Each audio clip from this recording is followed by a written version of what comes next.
जय श्री कृष्ण। अब हमारी चर्चा है माघ मास की 8वें दिन की जो कथा है उस पर। यहाँ पूछ रहे हैं वशिष्ठ जी से भृगु जी की महाराज 8वें दिन की जो कथा है उसका महत्व क्या है वो बताइए। तो कह रहे हैं कि 8 दिन की कथा में कौन कौन से दान पुण्य करने से व्यक्ति की सदगति होती है इसके बारे में वर्णन किया गया है। उसमें कहा गया कि जो व्यक्ति प्रातःकाल ब्रह्म मुहूर्त में उठता है, माँ का स्नान करता है, वो स्वर्ग गति का अधिकारी है।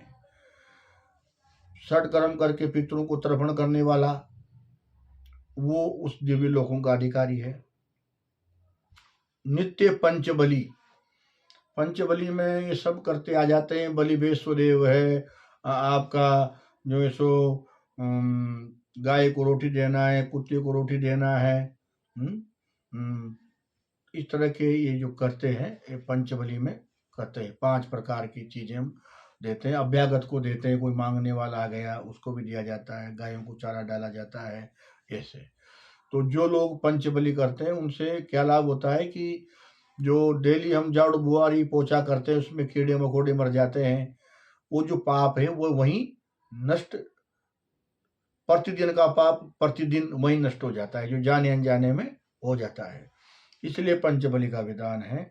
और अग्निहोत्र, जो लोग अग्निहोत्र करने वाले हैं वो निश्चित ही उस दिव्य धाम को चले जाते हैं। अग्निहोत्र का मतलब है कि रोजाना हवन किया जाता है। और उसका ज़्यादा विस्तार नहीं होता, उसमें बहुत ज़्यादा पूजाएं नहीं की जाती। एक हवन कुंड होता है उसका, तांबे का हो या पीतल का हो या घर पे बेदी बना रखी हो छोटी, उसमें वो अग्निहोत्र करते हैं। पहले लोग अग्निहोत्री हुआ करते थे। उससे क्या था कि उस यज्ञ हवन में हम जो औषधियाँ डालते हैं उसमें गूगल डालने से क्या होगा, गर्भ बाधाएं दूर होगी, लक्ष्मी का आगमन होगा। लोभान डालने से क्या होगा कि जो पितृबाधा है वो दूर होगी। उसमें कपूर काचरी, जटामासी, अगर थगर, कर्पूर, शहद, घी, जो तिल, गुड़, ये सारी बहुत सारी चीजें उसमें, जो चावल, ये सब मिलाए जाते हैं। और इन सब औषधियों का जो गंध होती है उससे उसके घर के सारे रोग बाधाएं दूर होती हैं। गर्भ बाधाएं, पितृ बाधाएं दूर हो गई, कीड़े मकोड़ों का प्रकोप खत्म हो गया, और धुआं स्वर्ग गति को, आपके वायुमंडल को शुद्ध कर रहा है और देवताओं को जा रहा है, तो देवताओं से तृप्त हो रहे हैं, तो समय समय पर बरसात हो रही है।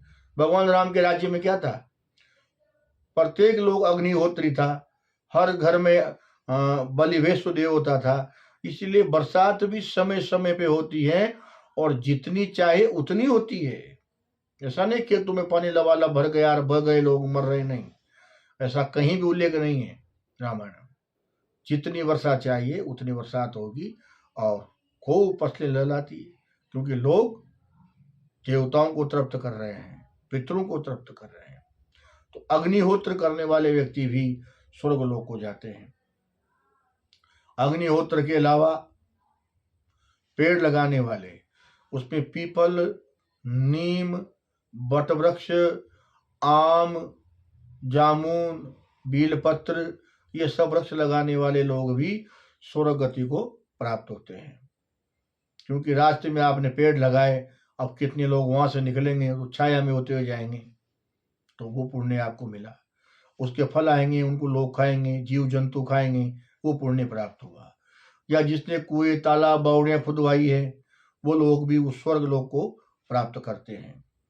जो युद्ध में मरा, गायों की रक्षा के लिए, धर्म की रक्षा के लिए जो युद्ध में जिसने अपने प्राण त्याग दिए, वो सूर्य लोक में होता हुआ दिव्य लोक को चला जाता है। और यहाँ मृत्यु लोक में भी उसकी महिमा होती है।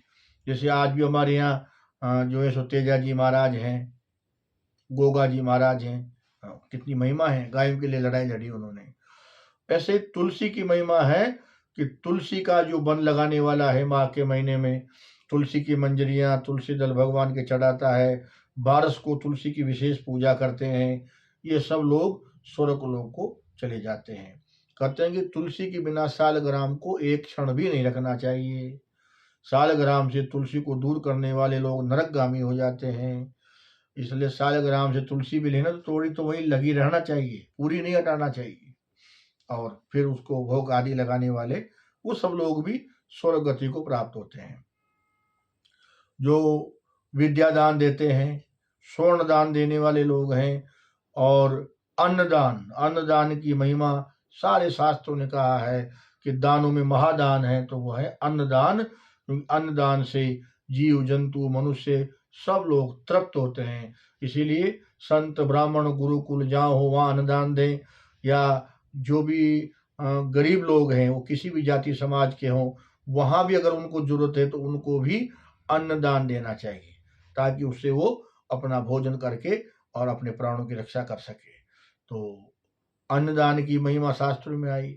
जो गाय कीचड़ में फंस गई हो उसको कोई निकाल देता है, तो यहाँ तक कहा है कि उसके ऊपर तो बादल भी छाया करते हुए चलते हैं। कोई जो पुण्यशाली व्यक्ति है और वो मार्ग में चलता है तो भयानक गर्मी होगी, पुण्यात्मा जा रहा होगा तो उसके ऊपर भी एक बादली अपने आप आ जाती है और वो छाया करती हुई चलती है। पुण्यात्माओं का ऐसा प्रभाव होता है। तो गौशालाओं का महत्व है। ये इस तरह के बहुत सारे पुण्य हैं जिनको करने वाले व्यक्ति उस दिव्य धाम को चले जाते हैं। जो माता पिता की सेवा करने वाले हैं, तीर्थ यात्राएं करने वाले हैं, गुरु की आज्ञा मानने वाले हैं।